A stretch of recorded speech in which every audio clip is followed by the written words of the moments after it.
Hello students, BA part second में मैं doctor Manorama त्यागी आपको आज बताऊंगी कि मनोविज्ञान विषय में आपका सिलेबस क्या है और फर्स्ट चैप्टर मैं उसका आपको आज शुरू करवाऊंगी। इस पेपर का नाम है, फर्स्ट पेपर है आपका साइकोपैथोलॉजी या मनोविकृति मनोविज्ञान। इस पेपर में 3 सेक्शन हैं, तीनों सेक्शन में 3-3 चैप्टर्स हैं। इस तरह से कुल 9 चैप्टर्स हैं। पहला जो चैप्टर है वो है मनोविकृति मनोविज्ञान का परिचय, इंट्रोडक्शन। इसमें जो पहला टॉपिक है वो है असामान्यता किसे कहते हैं और एक सामान्य और असामान्य व्यक्ति में क्या अंतर है। साइकोपैथोलॉजी का एक दूसरा भी नाम है जिसे एबनॉर्मल साइकोलॉजी कहते हैं, दोनों एक ही चीज़ है। मनोविकृति मनोविज्ञान या असामान्य मनोविज्ञान। असामान्यता किसे कहते हैं, अगर हम इसका शाब्दिक अर्थ देखें तो इंग्लिश में एबनॉर्मल कहते हैं और एबनॉर्मल शब्द जो है 2 शब्दों से मिलकर बना है,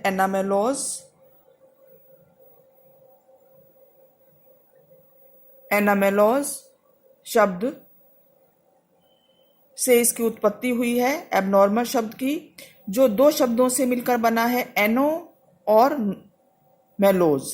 एनो का अर्थ है नॉट और मेलोज का अर्थ है नियमित, अर्थात जो नियमित नहीं है वो असामान्य है, अर्थात सामान्य से जो हटकर है, जो रेगुलर नहीं है, जिसका व्यवहार समाज के अनुरूप नहीं है, वो असामान्य व्यवहार कहलाता है। असामान्यता की बहुत से मनोवैज्ञानिकों ने परिभाषा दी है। जैसे किस्कर ने कहा है कि मानव व्यवहार व अनुभूति जो अजीब, अनुपयोगी या सामान्य के अनुरूप ना हो उसे असामान्य कहा जा सकता है। इसी तरह से पेज ने असामान्यता की परिभाषा दी है। असामान्य समूह में उन व्यक्तियों को रखा जा सकता है जिनमें सीमित बुद्धि, संवेगात्मक अस्थिरता, विघटित व्यक्तित्व और चारित्रिक दोष निहित होते हैं। इस तरह से अगर इन परिभाषाओं के आधार पर देखा जाए तो एक असामान्य व्यक्ति में निम्न विशेषताएं होती हैं। जैसे सबसे पहला है अनुरूपता का अभाव, अर्थात जो असामान्य व्यक्ति होता है वह दूसरों के अनुरूप नहीं होता। उसका जो व्यवहार है वह सामाजिक व्यवहार और विश्वासों को स्वीकार नहीं करता, वह अपने ही नियमों पर चलता है।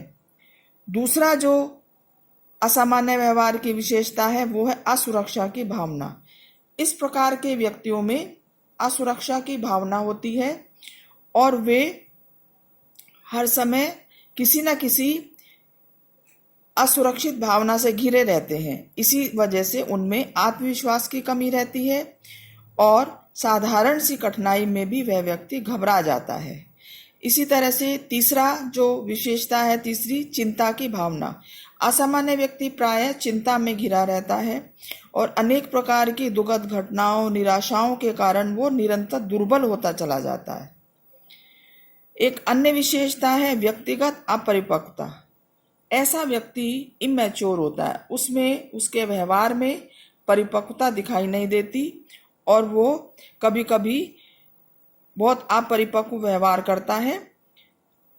इसके अतिरिक्त अगला जो इसकी विशेषता है असामान्यता की वो है अवास्तविकता से पलायन। इस तरह के जो व्यक्ति होते हैं वो रियलिटी से दूर होते हैं, या तो बहुत ज़्यादा उनमें आकांक्षा का स्तर होता है या बहुत कम होता है। तो इस तरह से वास्तविक परिस्थितियों में किस तरह से उनको व्यवहार करना है ये वो समझ नहीं पाते हैं। बौद्धिक कमी होती है इनमें, बौद्धिक स्तर इनका कम होता है। परस्पर विरोधी इच्छाएं होती हैं इनके अंदर, असामाजिक अनैतिक इच्छाएं होती हैं और ये इच्छाएं एक दूसरे के विपरीत होती हैं। इसके कारण उनके जीवन में निरंतर संघर्ष चलते रहते हैं। हीनता की भावना होती है इनके अंदर, ये लोग हीनता की भावना से भी घिरे रहते हैं। जिसके कारण समाज में इनको उचित सम्मान नहीं मिल पाता है।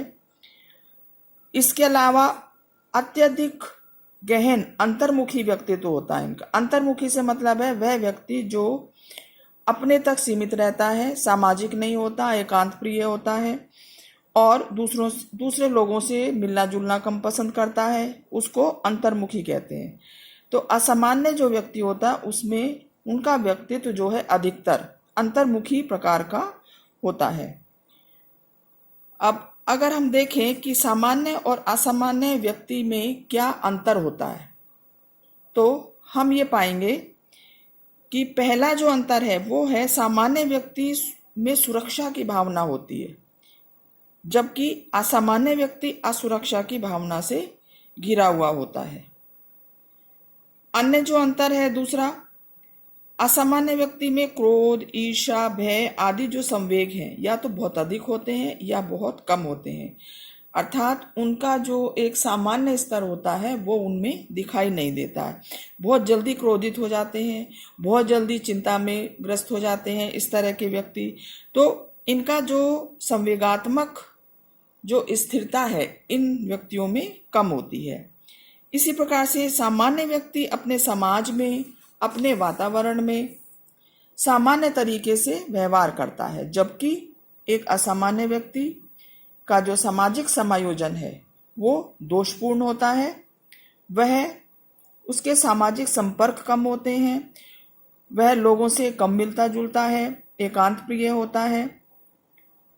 एक अन्य अंतर है सामान्य व्यक्ति और असामान्य व्यक्ति में कि जो एक सामान्य व्यक्ति है अपनी योग्यताओं को, कमियों को पहचानता है, लेकिन एक असामान्य व्यक्ति को ये नहीं पता होता कि उसकी क्या क्षमताएं हैं, उसकी क्या कमियां हैं।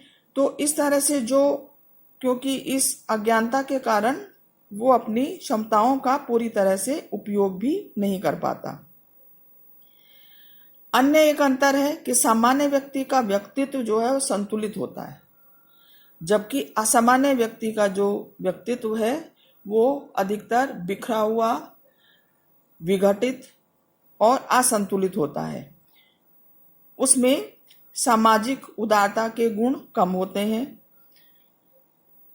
इसी प्रकार से एक अन्य अंतर है कि सामान्य व्यक्ति वास्तविकता के आधार पर अपने लक्ष्य निर्धारित करता है, अर्थात उसको ये पता है कि उसकी योग्यताएं क्या हैं, उसकी क्षमताएं क्या हैं, उसकी कमियां क्या हैं।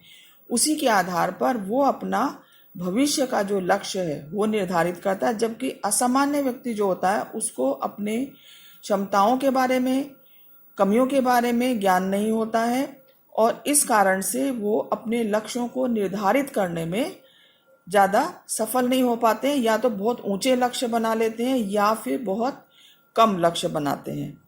तो इस तरह से आगे चलकर जीवन में उनके सफल होने की संभावना भी इसलिए कम हो जाती है। इसी तरह से एक अन्य जो अंतर है वो है कि एक सामान्य व्यक्ति अपने जो पूर्व अनुभव हैं, जो कुछ उसने जीवन में हासिल किया है, जो कुछ उसको अनुभव हुए, उनसे वो लाभ उठाता है। लेकिन असामान्य व्यक्ति में ये योग्यता नहीं होती कि वो उन अनुभवों से लाभ उठा सके। एक सामान्य व्यक्ति सामाजिक, मिलनसार और हंसमुख होता है, जबकि एक असामान्य व्यक्ति में ये योग्यताएं कम होती हैं। तो इस तरह से सामान्य और असामान्य व्यक्ति में हम अंतर कर सकते हैं। लेकिन एक चीज जो स्पष्ट होती है वो ये होती है कि सामान्यता असामान्यता की कोई ऐसी लाइन नहीं है जहां से हम ये कह सके कि ये व्यक्ति सामान्य है, ये असामान्य है। वही गुण जब कम या ज्यादा हो जाते हैं, जैसे असुरक्षा की भावना सब में होती है, लेकिन अगर ये असुरक्षा की भावना इतनी अधिक हो जाए कि व्यक्ति रात को जब सोने जाता है वो कई कई बार उठकर ये देखता है कि वह सुरक्षित है नहीं है, उसका दरवाजा बंद है नहीं है, तो ये असामान्यता है। सामान्य व्यक्ति में भी असुरक्षा होती है, लेकिन वो एक सीमित मात्रा में होती है, उसमें अति नहीं होती। तो इस तरह से सामान्यता और असामान्यता में जो गुण, जो विशेषताएं हैं, उनमें मात्रात्मक अंतर होता है, ना कि गुणात्मक अंतर। तो इस तरह से आज मैंने आपको बताया असामान्यता किसे कहते हैं, असामान्य व्यवहार क्या है और असामान्य और सामान्य व्यक्ति में क्या अंतर है। नेक्स्ट जो वीडियो है उसमें मैं आपको बताऊंगी कि कौन कौन से मानसिक रोग हैं और उनका क्लासिफिकेशन DSM-4 क्या है।